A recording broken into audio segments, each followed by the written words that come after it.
ಎಲ್ಲರಿಗೂ ನಮಸ್ಕಾರ. ಇವತ್ತೊಂದು ಒಳ್ಳೆ ಅದ್ಭುತವಾದ ತಿಂಡಿ ಮಾಡ್ಕೋಣ. ಬೆಳಗಿನ ತಿಂಡಿ ಈ ರೀತಿ ಅಷ್ಟೇ ಮೃದುವಾದ ಇಡ್ಲಿ ಯಾರಿಗೆ ಬೇಡ ಹೇಳಿ, ಎಲ್ಲರಿಗೂ ತುಂಬಾ ಇಷ್ಟಪಟ್ಟು ತಿಂತಾರೆ. ಇಡ್ಲಿಗೆ ಒಳ್ಳೆ ಕಾಂಬಿನೇಷನ್ ಅಂದರೆ ಚಟ್ನಿ. ಈ ಚಟ್ನಿನೂ ಮತ್ತು ಇಡ್ಲಿ ತಿಂತಾ ಇದ್ದರೆ ಅಷ್ಟು ಚೆನ್ನಾಗಿರುತ್ತೆ. ಮತ್ತೆ ಮತ್ತೆ ತಿನ್ನಬೇಕು ಅನ್ನೋ ಆಸೆ ಜಾಸ್ತಿ ಆಗುತ್ತೆ. 4-5 ತಿನ್ನೋರು 10 ಸಹ ತಿಂತಾರೆ. ನೋಡಿ ಎಷ್ಟು ಸಾಫ್ಟಾಗಿದೆ. ನಾವು ಸ್ಪೂನಲ್ಲೇ ತಿನ್ಬೋದು, ಅಷ್ಟು ಚೆನ್ನಾಗಿರುತ್ತೆ. ಇದು ಪರ್ಫೆಕ್ಟ್ ಆದ ಮೆಜರ್ಮೆಂಟ್ ಅಂದರೆ ನೋಡಿ, 1 kg ಇಡ್ಲಿ ಅಕ್ಕಿ ತೊಗೊಳ್ತಾ ಇದ್ದೀನಿ. ಅಂದರೆ ನಾವು ಹೇಗಿದ್ದರೂ ನಾವು ಹೊರಗಡೆ ಇಡ್ಲಿ ಅಕ್ಕಿ ತೊಗೊಂಡು ಬರಬೇಕಲ್ವ, ಆ ಟೈಮಲ್ಲಿ ನಾವು ಪರ್ಫೆಕ್ಟ್ ಆದ ಮೆಜರ್ಮೆಂಟಲ್ಲಿ ತೊಗೊಂಬಂದ್ಬಿಟ್ರೆ ನಮಗೆ ಮನೇಲಿ ಅಳತೆ ಮಾಡೋದು ಈಸಿ ಆಗುತ್ತೆ. 200 ಗ್ರಾಮ್ ಅಷ್ಟು ಉದ್ದಿನಬೇಳೆ ತೊಗೊಳ್ಬೇಕಾಗುತ್ತೆ. 1 kg ಅಕ್ಕಿಗೆ 200 ಗ್ರಾಮ್ ಉದ್ದಿನಬೇಳೆ, 100 ಗ್ರಾಮ್ ಅವಲಕ್ಕಿ. ಇದು ಪರ್ಫೆಕ್ಟ್ ಆದ ಮೆಜರ್ಮೆಂಟ್. ಈ ಮೆಜರ್ಮೆಂಟಲ್ಲಿ ನಾವು ಈ ರೀತಿ ತೊಗೊಂಡು ಬಂದಿರೋದನ್ನ ಒಂದು 3-4 ಸಲ ತೊಳೆದು ನೀಟಾಗಿ ಈ ರೀತಿ ಒಂದು 4-5 ಅವರ್ ನೆನೆಸ್ಕೊಂಡು ರುಬ್ಕೊಂಡ್ರೆ ಆಯಿತು. ನಾನಿಲ್ಲಿ ರುಬ್ಕೊಳ್ಳೋಕ್ಕೆ ಮಿಷಿನ್ಗೆ ಕೊಟ್ಬಿಡ್ತೀನಿ. ಮಿಷಿನ್ ಕೊಡೋದ್ರಿಂದ ಒಂದು 20 ರೂಪೀಸ್ ತೊಗೊಳ್ತಾರೆ 1 kg ಈ ಮೆಜರ್ಮೆಂಟ್ಗೆ. ನಿಮ್ಮ ಸೈಡ್ ಎಷ್ಟು ತೊಗೊಳ್ತಾರೆ ಈ ಮೆಜರ್ಮೆಂಟ್ಗೆ ಕಮೆಂಟ್ ಮಾಡಿ. ಮಿಕ್ಸಿಲಿ ರುಬ್ಕೊಳ್ಬೋದು. ಮಿಕ್ಸಿಲಿ ರುಬ್ಕೊಳ್ಳೋದ್ರೆ ಮಿಕ್ಸಿ ಬೇಗ ಹಾಳಾಗುತ್ತೆ ಅನ್ನೋ ಕಾರಣದಿಂದ ಈ ರೀತಿ ನಾನು ಮಾಡ್ತೀನಿ. ನೀವು ಇದೇ ರೀತಿ ಮಾಡಿದ್ರೆ ಕಮೆಂಟ್ ಮಾಡಿ ಪ್ಲೀಸ್. ಅಥವಾ ನಮ್ಮ ಹತ್ರ ಗ್ರೈಂಡ್ರ್ ಇದ್ದರೂ ಗ್ರೈಂಡರಲ್ಲೂ ಸಹ ರುಬ್ಕೊಳ್ಬೋದು. ನನಗೆ ಎಷ್ಟು ಬೇಕೋ ಮೆಜರ್ಮೆಂಟ್ ಅಷ್ಟು ಮಾತ್ರ ನಾನು ತೊಗೊಳ್ತೀನಿ. ಇದೆಲ್ಲ ತೆಗೆದು ನಾನು ಫ್ರಿಜ್ಜಲ್ಲಿ ಇಟ್ಕೊಳ್ತೀನಿ. ನೆಕ್ಸ್ಟ್ ಡೇ ನಾನು ಯೂಸ್ ಮಾಡ್ಕೊಳ್ತೀನಿ. ನೋಡಿ, ನನಗೆ ಇಷ್ಟು ಸಾಕಾಗುತ್ತೆ ಒಂದು ದಿನಕ್ಕೆ ತಿಂಡಿಗೆ. ನಾನು ಅದಕ್ಕೆ ರುಚಿಗೆ ತಕ್ಕಷ್ಟು ಉಪ್ಪು ಸ್ವಲ್ಪ ಹಾಕಿ, ನೀರು ಸ್ವಲ್ಪ ಹಾಕಿ ಚೆನ್ನಾಗಿ ಮಿಕ್ಸ್ ಮಾಡ್ಕೊಳ್ಬೇಕಾಗುತ್ತೆ. ನೀಟಾಗಿ ಮಿಕ್ಸ್ ಮಾಡ್ಕೊಳ್ಬೇಕು. ಕೈಯಲ್ಲಿ ಮಿಕ್ಸ್ ಮಾಡಿದ್ರೂ ಓಕೆ, ಈ ಥರ ಸೌಟಲ್ಲಿ ಮಿಕ್ಸ್ ಮಾಡಿದ್ರೂ ಓಕೆ. ನಾವು ಬಜ್ಜಿಗೆ ಹೇಗೆ ಮಿಕ್ಸ್ ಮಾಡಿ ಇಟ್ಕೊಳ್ತೀವೋ ಅಷ್ಟು ಕನ್ಸಿಸ್ಟೆನ್ಸಿಲಿ ಮಿಕ್ಸ್ ಮಾಡಿಕೊಂಡ್ರೆ ಸಾಕು. ನೋಡಿ ಎಷ್ಟು ಚೆನ್ನಾಗಿ ಬಂದಿದೆ. ಅಂದರೆ ರಾತ್ರಿ ಪೂರ್ತಿ ಈ ರೀತಿ ಕಲಸಿ ಇಟ್ಬಿಡಬೇಕು. ಸೋಡಾ ಏನೂ ಹಾಕೋದು ನೆಸಿಟಿ ಇಲ್ಲ. ನೋಡಿ, ಬೆಳಗ್ಗೆ ಎದ್ದ ತಕ್ಷಣ ನೋಡ್ತಾ ಇದ್ದೀನಿ ಎಷ್ಟು ಒಂಥರ ಪಫಿಯಾಗಿ ಒಂಥರ ಉಬ್ಬಿ ಬಂದಿದೆ. ಈ ರೀತಿ ನಮಗೆ ಉಬ್ಬು ಬಂದರೆ ಕರೆಕ್ಟಾಗಿದೆ ಅಂತ ಅರ್ಥ. ನಾವು ಇಡ್ಲಿಗೆ ತಕ್ಷಣಕ್ಕೆ ಮಾಡ್ಕೊಳಕ್ಕಾಗಲ್ಲ. ನಾವು ಒಂದು 8 ಗಂಟೆಗಳ ಕಾಲ ಮಿನಿಮಮ್ 7ರಿಂದ 8 ಗಂಟೆ ಕಾಲ ಇಡಲೇಬೇಕಾಗುತ್ತೆ ಇಡ್ಲಿಗೆ. ಅಥವಾ ಬೆಳಗ್ಗೆ ಮಾಡಿದ್ರೆ ರಾತ್ರಿ ರುಬ್ಬಿಟ್ಕೊಂಡ್ರೆ ಬೆಳಗ್ಗೆಗೆ ಈ ರೀತಿ ಆಗುತ್ತೆ.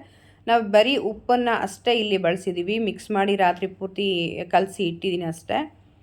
ನೋಡಿ ಎಷ್ಟು ಚೆನ್ನಾಗಿ ಬಂದಿದೆ. ನೋಡ್ತಾ ಇರ್ಬೋದು ನೀವು ಫಾರ್ಮೇಟ್ ಆಗಿರೋದು ಎಷ್ಟು ಚೆನ್ನಾಗಿ ಫಾರ್ಮೇಟ್ ಆಗಿದೆ ಅಂತ. ಸಪೋಸ್ ಇನ್ ಕೇಸ್ ನಿಮ್ಮ ಮನೇಲಿ ಚಳಿಗಾಲ ಆ ಥರ ಇದ್ದಾಗ ಫಾರ್ಮೇಟ್ ಆಗಿಲ್ಲ ಅಂದರೆ ಒಂದು ಚಿಟಿಕೆ ಸೋಡಾ ನಾವನ್ನ ಆವಾಗ ಬಳಸ್ಬೋದು, ಏನೂ ಆಗಲ್ಲ. ಸೋಡಾ ಬಳಸಿದ್ರೂ ವೈಟಾಗೇ ಇರುತ್ತೆ, ಕಲರ್ ಎಲ್ಲೂ ಚೇಂಜಸ್ಸು ಸಹ ಆಗಲ್ಲ. ನೋಡಿ, ಒಂದು ಪ್ಲೇಟ್ಸ್ಗೆ ನೀಟಾಗಿ ಎಣ್ಣೆ ಗ್ರೀಸ್ ಮಾಡ್ಕೊಳ್ಳೋಣ. ಪ್ರತಿಯೊಂದು ಪ್ಲೇಟ್ಗೂ ಎಣ್ಣೆ ಗ್ರೀಸ್ ಮಾಡ್ಕೊಳ್ಬೇಕು. ಎಣ್ಣೆ ಇಷ್ಟ ಇರೋರು ಹಾಕ್ಕೊಳ್ಳಿ, ಇಲ್ಲಾಂದರೆ ತುಪ್ಪನೂ ಸಹ ಬಳಸ್ಕೊಂಡು ಮಾಡ್ಕೊಳ್ಬೋದು, ಅಷ್ಟೇ ಚೆನ್ನಾಗಿರುತ್ತೆ. ಇಡ್ಲಿ ಪಾತ್ರೆಗೆ ನೀರು ಹಾಕಬೇಕು ಅಂದರೆ ಪ್ಲೇಟ್ಗನ ಕೆಳಗಡೆ ಹಾಕ್ಕೊಳ್ಬೇಕು. ಅಷ್ಟು ಕನ್ಸಿಸ್ಟೆನ್ಸಲ್ಲಿ ನೀರು ಹಾಕ್ಕೊಳ್ಳಿ. ನೋಡಿ, ಇಡ್ಲಿ ಪಾತ್ರೆಗೆ ನೀರು ಹಾಕಿ ಅಲ್ಲಿ ಕಾಯೋದಕ್ಕೆ ಇಟ್ಟಿದ್ದೀನಿ. ಇಲ್ಲಿ ಇಡ್ಲಿ ಬ್ಯಾಟರ್ನ ನಾನು ಪ್ಲೇಟ್ಗೆ ಹಾಕ್ಕೊಳ್ತಾ ಇದ್ದೀನಿ. ನೋಡಿ, ಪ್ರತಿಯೊಂದಕ್ಕೂ ಇದೇ ರೀತಿ ನೀವು ಹಾಕ್ಕೊಳ್ಳಿ. ನೀರು ಸ್ವಲ್ಪ ಬಿಸಿ ಆದಮೇಲೆ ನೋಡಿ ಈ ರೀತಿ ಪ್ಲೇಟ್ನ ಜೋಡಿಸ್ಕೊಳ್ಳಿ ನೀಟಾಗಿ. ಎಲ್ಲ ಪ್ಲೇಟ್ಸನ್ನು ಜೋಡಿಸ್ಕೊಂಡು ಈ ರೀತಿ ನೀಟಾಗಿ ಇಟ್ಕೊಂಡ್ರೆ ಆಯಿತು. 15 ಮಿನಿಟ್ಸ್ ಕರೆಕ್ಟಾಗಿ ನಮಗೆ ಪರ್ಫೆಕ್ಟಾಗಿ ಬೆಂದಿರುತ್ತೆ. 15 ಮಿನಿಟ್ಸ್ ಕರೆಕ್ಟಾಗಿ ಬಿಟ್ಕೊಳ್ಳಿ. ಇಲ್ಲ ಅಂದರೆ ನೀವು ಒಂದು 15 ಮಿನಿಟ್ಸ್ ಆದಮೇಲೆ ಈ ರೀತಿ ಚುಚ್ಚಿ ನೋಡಿ, ಒಂದು ಕಡ್ಡಿ ಸಹ ಇದೆ ಅಥವಾ ಕೈಯಿಂದನೂ ಸಹ ಈ ಥರ ಮುಟ್ಟು ನೋಡಿದ್ರೆ ನಮಗೆ ಇಲ್ಲಿ ಅಂಟ್ಕೊಳ್ಬಾರ್ದು. ಅಂಟಿದ್ರೆ ಇನ್ನೂ ಸ್ವಲ್ಪ ಬಿಡಬೇಕು ಬೇಯೋದಕ್ಕೆ ಅಂತ. ಅಂಟಿಲ್ಲ ಅಂದರೆ ಪರ್ಫೆಕ್ಟಾಗಿ ಆಗಿದೆ ಅಂತ. ನೋಡಿ ಎಷ್ಟು ಚೆನ್ನಾಗಿ ಬರ್ತಾ ಇದೆ. ಇದೇ ರೀತಿ ನಾನು ಎಲ್ಲನೂ ತೆಗ್ದು ಇಟ್ಕೊಳ್ತಾ ಇದ್ದೀನಿ ಒಂದು ಪಾತ್ರೆಗೆ. ನೋಡಿ, ಮಲ್ಲಿಗೆ ಹೇಗೆ ಕಲರ್ ಇರುತ್ತೋ ವೈಟಾಗಿ ಅಷ್ಟು ವೈಟಾಗಿ ಬರುತ್ತೆ. ನಮಗೆ ಇಲ್ಲಿ ಸೋಡಾ ಬಳಸ್ರೂ ಸಹ ಇದೇ ರೀತಿ ವೈಟಾಗಿರುತ್ತೆ. ನಾನು ಸೋಡಾ ಬಳಸಿಲ್ಲ, ಬಟ್ ಆದರೂ ಚೆನ್ನಾಗಿದೆ.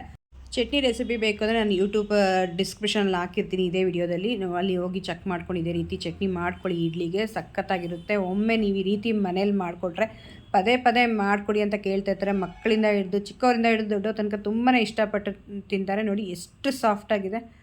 ಇಷ್ಟು ಸಾಫ್ಟಾದ ಇಡ್ಲಿ ಮನೇಲೇ ಮಾಡಿಕೊಟ್ರೆ ಹೋಟ್ಲ್ ಅನ್ನೋದೇ ಮರ್ತು ಬಿಡ್ತಾರೆ, ಅಷ್ಟು ಚೆನ್ನಾಗಿರುತ್ತೆ. ಕೆಲವೊಂದು ಹೋಟೆಲಲ್ಲಿ ನಾವು ನೋಡಿರ್ಬೋದು ಎಷ್ಟು ಸಾಫ್ಟಾಗಿರುತ್ತೆ. ಮಲ್ಲಿಗೆ ಇಡ್ಲಿ ಥರನೇ ಇರುತ್ತೆ. ಹೇಗೆ ಮಾಡ್ತಾರೆ ಅಂತ ಒಂದು ಡೌಟ್ ಇರುತ್ತಲ್ವ. ಸೊ ಅವರು ಸಹ ಇದೇ ಮೆಜರ್ಮೆಂಟಲ್ಲಿ ಮಾಡ್ತಾರೆ. ಇನ್ನು ಯಾರು ನನ್ನ ಪೇಜ್ನ ಫಾಲೋ ಮಾಡಿಲ್ಲ, ಸಬ್ಸ್ಕ್ರೈಬ್ ಮಾಡಿಲ್ಲ, ಪ್ಲೀಸ್ ಫಾಲೋ ಆ್ಯಂಡ್ ಸಬ್ಸ್ಕ್ರೈಬ್ ಮಾಡ್ಕೊಳ್ಳಿ. ಫ್ರೆಂಡ್ಸ್ ಆ್ಯಂಡ್ ಫ್ಯಾಮಿಲಿಗೂ ಸಹ ಶೇರ್ ಮಾಡ್ಕೊಳ್ಳಿ. ಅವರು ಈ ಉಪಯುಕ್ತ ಮಾಹಿತಿನ ಯೂಸ್ ಮಾಡ್ಕೊಳ್ಳಿ.